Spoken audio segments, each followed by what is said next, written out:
Today, we've got something never before seen on the internet. 3 self-driving systems, Waymo, Cruise, and Tesla Full Self-Driving Beta, all racing across the streets of San Francisco. Today we're comparing autonomous cars. We're comparing Waymo versus Cruise versus Tesla's FSD. For safety, we're recording video, but no. Not have access. That affects anything for a drive that you're currently on. Oh, would you look at that? It looks like we won. San Francisco seems to be way. Oh my god. Okay. Where were you stopping? Okay, we're gonna stop just up here.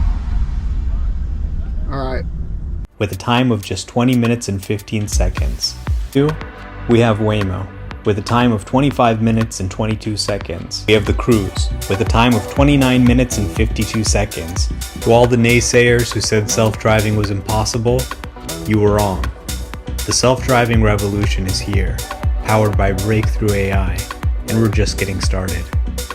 안녕하세요. 전기차 기업 정말로 많죠. 그 중에서 가장 큰 기업이라고 말한다라면 역시나 테슬라라고 할 수가 있겠는데요. 현재 미국에서도 확실하게 브랜드 인지도를 보여주고 있죠. 미국 산차 랭킹 1등부터 4등까지 테슬라의 전 모델이 완전히 압도하는 모습을 보여주고 있고요. 하지만 중국 전기차 기업들을 본다라면 포르쉐, 벤츠 디자이너들 돈 주고 데리고 와서 이렇게 이쁜 차를 계속해서 내놓고 있는데요. 그러니까 더 이상 중국 기업들도 디자인만큼은 밀리지 않고 있다. 하지만 가장 중요한 것은 무엇입니까? 앞으로 전기차 구매에 있어서 가장 중요한 것은 이 차 자율주행이 되나요 안 되나요? 소비자들은 이거에 따라서 구매를 결정하기 때문에 더 이상 디자인은 중요하지 않다라는 것이겠죠. 하드웨어는 당연히 배터리를 볼 것이고 소프트웨어는 자율주행이 될 것인데요. 최근에 많은 분들은 아시겠지만 일론 모드 이러한 것들을 본다라면 현재 배포가 되고 있는 베타 버전보다 테슬라가 숨기고 있는 버전이 훨씬 더 뛰어나지가 않을까. 그렇다면 우리가 생각하는 것보다 테슬라의 FSD는 웨이모와 크루저의 자율주행보다 훨씬 더 큰 격차를 벌이고 있기 때문에 일론 머스크 형이 계속해서 자신감을 보이고 있는 것이 아닐까요? 결국 FSD가 완성이 된다라면 자율 로봇으로 넘어갈 것이고요. 일론 형께서 옵티머스는 다양한 폼으로 개발이 될 것이다. 결국 우리들의 여자친구는 일론 형이 만들어주지 않을까. 원래 전기차 기업의 펀더멘탈이 무엇일까요? 바로 딜리버리 숫자가 전기차 기업들의 펀더멘탈인데요. 하지만 점점 사람들은 전기차 구매에 있어서 1순위로 소프트웨어 자율주행을 더욱더 볼 것이고요. 그렇게 된다면 전기차 가격은 이제 중요하지 않겠죠. 아주 뛰어난 소프트웨어 능력을 가지고 있다라면 소비자들은 기꺼이 지갑을 열 것인데요. 아이오닉 6가 테슬라 모델 3보다 더 저렴한 가격을 내놓았다. 이게 도대체 무슨 의미가 있을까요? 그리고 드디어 많은 분들이 테슬라 주주분들이 꿈꿔왔던 가장 기다렸던 순간 도조의 생산이 7월 23일부터 시작이 된다라고 하는데요. 결국 테슬라는 거대한 AI 기업으로 가기 위한 가장 큰 위대한 발걸음 도조의 생산을 앞두고 있는데요. 앞으로 테슬라의 가치는 일론 형의 말씀처럼 AI 소프트웨어, 칩 설계, 로봇 이쪽으로 포커스를 맞추는 것이 맞지 않을까. 그리고 테슬라의 재고가 상당히 빠른 속도로 현재 떨어지고 있는데요. 확실하게 딜리버리 숫자는 계속해서 우상향이 나올 것 같은데요. 그리고 포드의 CEO가 트럭만큼은 테슬라에게 밀리지 않겠다. 결과는 사이버 트럭 나와 보면 알겠죠. 그리고 테슬라가 무선 충전 기업을 인수할 것 같다라는 기사가 나왔는데요. 지금 자율주행 부분 같은 경우에는 빅테크 기업들에게 전혀 밀리지가 않고 충전 부분도 충전소 기업들에게 전혀 밀리지가 않고 있는데요. 전기차 부분은 말할 것도 없고 그야말로 테슬라는 전기차 생태계에서 모든 부분에 현재 침투가 되고 있고 가장 중요한 것은 단 한 걸음도 밀리지 않고 있다. 오히려 굉장히 좋은 성적표를 보여주고 있는 것이 테슬라이죠. 최근에 확실히 나스닥이 급등하는 모습을 보였는데요. 그 급등이 AI 기술을 가진 기업들에게서 나오고 있고 거기에 멀티플이 들어가는 것이죠. 그렇기 때문에 루시드는 최근 나스닥 상승이랑은 전혀 관계가 없는데요. 보시는 것처럼 루시드는 최저점을 찍은 상태이고요. 여기서 제대로 된 주가 상승이 나오려면 딜리버리 대수가 올라가야 되는데 지금 그 시그널이 현재 전혀 보이지 않고 있죠. 그렇기 때문에 루시드의 주가가 최저점을 찍고 현재 최악의 상태인데요. 피터 형께서는 테슬라가 싫다라고 하셨고 충전 부분 같은 경우에는 고전압 효율성, 고출력 충전이 최고다, 가장 중요하다라고 말씀을 하셨는데요. 하지만 그것보다 중요한 것이 루시드 에어를 많이 팔아야 되는데 아직까지는 브랜드 인지도가 낮은 편이죠. 그래서 이것 때문에 최근에 드림 투어다 뭐다 열심히 돈을 쓰고 있는데요. 현재 중국 진출을 준비하는 루시드, 중국 시장을 조금 본다라면 샤오펑은 잘 안 팔리고 있죠. 그에 반해서 비아디는 엄청나게 팔리고 있고요. 그렇기 때문에 중국 시장에서 루시드가 럭셔리 브랜드 이미지를 가져가는 것이 가장 중요할 텐데요. 하지만 그것보다도 중요한 것은 역시나 소프트웨어이고, 폴스타 같은 경우에는 중국 기업이랑 같이 운영 시스템을 만들겠다. 볼보의 모기업이 지리자동차이다 보니까 많은 분들이 예상을 하셨던 부분이고, 그렇다면 루시드, 결국 루시드 에어의 판매량을 늘리려면 운영 시스템, 소프트웨어 도대체 어떻게 만들어낼 것일까? 결국 루시드 주주분들은 애플 아니면 현재 답이 없는 상태라고 말씀을 하고 있고요. 하지만 이거 우리가 될지 안 될지 확실하게 모르잖아요. 그렇기 때문에 주가가 지금 최저점을 찍고 있는 것인데요. 아직까지는 배터리 기술력이 워낙 뛰어나기 때문에 주행거리 부분에서 안심할 수는 있겠지만 현재 전기차 시장 하드웨어만으로는 버틸 수가 없을 것이고, 하드웨어만 가지고서는 주가 상승은 크게 나오기가 어렵겠죠. 과연 루시드의 경영진은 소프트웨어를 어떻게 만들어낼 것인지, 그게 가장 중요하다라고 보는데요. 그리고 팔란티어가 최근에 조정을 받고 있죠. 아무래도 AI 빅테크 기업들의 주가가 마이너스로 떨어지다 보니까 팔란티어는 따라갈 수밖에 없는 입장이고요. 확실하게 팔란티어가 급등하듯이 많이 오르기는 했죠. 그래서 단기적인 과열이 아닌가 이런 말들도 나오는 것이, 목표 주가를 이미 뚫어버렸기 때문에 이제 둘 중에 하나입니다. 기관들이 목표 주가를 올려버릴 것인지, 그것이 아니라면 조금 더 조정을 받을 것인지. 현재 팔란티어의 기술력은 증명이 되었고 가장 중요한 영업 실적을 계속해서 일으키는 것이 가장 중요한데요. 올해 매출 예상치는 2빌리언, 내년에 3빌리언. 그렇다면 이걸 계속 매출 성장률이 25%로 봐야 되는 것인지, 그것이 아니라면 불케이스로 챗 GPT 모멘트와 같이 팔란티어만의 어떠한 모멘트가 온다라면 충분히 엄청난 폭발적인 매출 성장률이 나올 수가 있을 텐데요. 그리고 그 순간이 오려면 우선 지금 당장은 계속해서 파트너십, 계약 체결을 하는 것이 가장 중요하다라고 보고, 팔란티어의 경영진은 그 부분에서 현재 잘 해내고 있는 것 같습니다. 오늘도 좋은 하루 되시고요. 안녕히 들어가세요.